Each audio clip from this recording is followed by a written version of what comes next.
One additional lane along Interstate 20 in West Monroe could be in the works within the next few years. Gabby Ballou has details.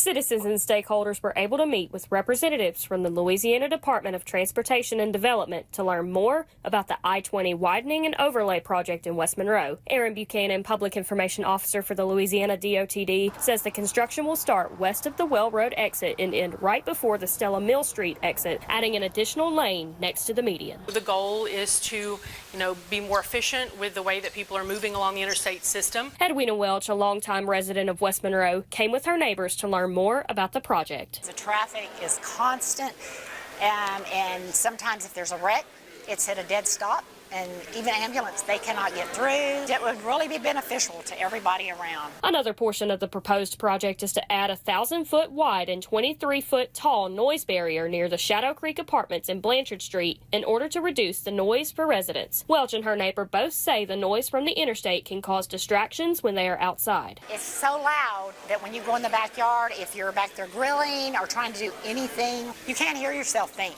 It would be so beneficial to us as a family unit to have the sound barrier where we are and not blocking businesses that are farther down toward Shadowwood Apartments. Buchanan says the environmental process has to take place before the contractors could go forward with construction. That's a federally required process that you have to go to ensure that you're not, overly negatively impacting, the environment. Welch says she is eager for the project so people can live in a quieter neighborhood and hopes more people will buy homes there. It would just make it just so much nicer to go in our backyard. I think that's one reason the house next door to me isn't selling, because people may go and hear the traffic, and that's kind of like a discouragement. The project is expected to cost about $65 million in total. To learn more about the project, visit our website at knoe.com. In West Monroe, I'm Gabby Ballou with KNOE 8 News.